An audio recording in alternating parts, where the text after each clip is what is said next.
Bonjour tout le monde. Aujourd'hui, nous allons travailler la carte numéro 24, la caisse, qui signifie le déménagement. Alors le déménagement peut être vu de diverses façons, pour diverses raisons. Chaque déménagement n'est pas toujours bienvenu. On peut vouloir déménager, parce que on va construire un foyer, hein, on s'est marié, on va construire un foyer. On peut vouloir déménager ou devoir déménager parce qu'on va travailler, donc ça peut plus ou moins être bien vu. Et certaines personnes ont tendance à paniquer quand ils déménagent. Hein. Donc ils peuvent voir ça comme voilà, la fin d'une situation, comme quelque chose de... une vraie tornade, comme un obstacle insurmontable. Un déménagement, pour certaines personnes, c'est insurmontable à vivre.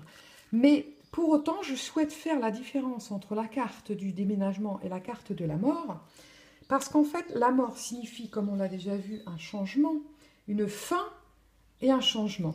Le déménagement, c'est un changement, mais ça n'est pas une fin. C'est une continuité, en fait. On continue dans la vie, on change juste d'endroit, mais on prend sa famille avec soi, on prend ses meubles.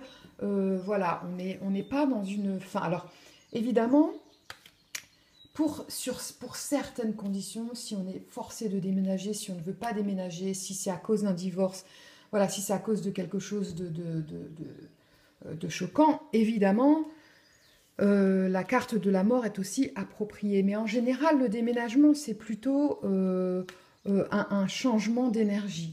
On bouge. Je reviens sur la carte de la mort. La mort, c'est voilà, on ferme le livre. On a fini d'écrire le livre, on le ferme et on entame un nouveau livre. Le déménagement, c'est une page est tournée. Et voilà, on tourne une page et on réécrit et on écrit quelque chose, une nouvelle histoire. Donc, c'est toujours plus ou moins positif dans le sens où les énergies sont secouées. On secoue les énergies et c'est toujours bien, voilà, comme un grand nettoyage de printemps. Et comme j'ai dessiné la montgolfière, on s'envole vers de nouveaux horizons. C'est une petite aventure plus ou moins grande pour certaines personnes.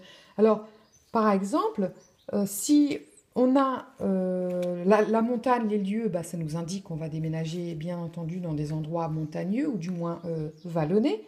Si on a les cartes des transports avec bah, la carte de la voiture, ça peut dire, tiens, vous allez déménager, mais pas trop loin de chez vous. Ça peut être dans la même rue, dans la même ville.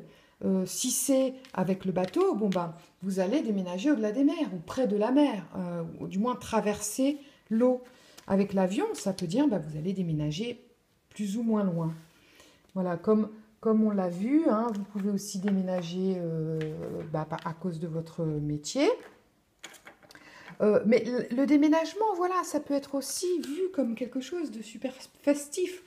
On peut inviter nos copains ou notre famille à nous aider à déménager. Et puis c'est aller dans un nouveau lieu, dans une nouvelle maison, rencontrer des nouvelles personnes, changer un petit peu, sortir de sa zone de confort, changer un petit peu les énergies, mais dans un bon sens, dans un souffle nouveau. Voilà, on souffle, c'est un grand nettoyage de printemps. Et je voulais aussi faire la petite... parler de la rapidité, parce que certaines personnes pourraient se dire, oui, mais voilà, le déménagement, ça déménage, hein, c'est ça, ça secoue, en fait. Bah, c'est un peu aussi comme la chute d'eau, la rapidité, ça secoue, c'est rapide. Oui et non, c'est pas du tout la même façon d'être secoué. La rapidité, la chute d'eau, la carte 47, on ne sent... On s'y attend pas, c'est quelque chose qui vient très rapidement. Que la carte du déménagement, ça peut être prévu depuis longtemps. Quand on a 18 ans, 20 ans, peu importe, et qu'on part faire des études, bah c'était prévu qu'à un moment on quitte le nid familial pour pouvoir voler de ses propres ailes. Donc on peut savoir que dans un an ou deux, bah tiens, bah là j'ai envie de partir ailleurs, ou pour X raison, je vais partir ailleurs. Donc ça n'est pas forcément la même façon d'être secoué que la chute d'eau, ou que la tornade, ou que la faim. C'est juste, ça, voilà, un nouvel envol. Voilà, c'est la continuité d'une histoire. Voilà, j'espère que j'ai été assez claire.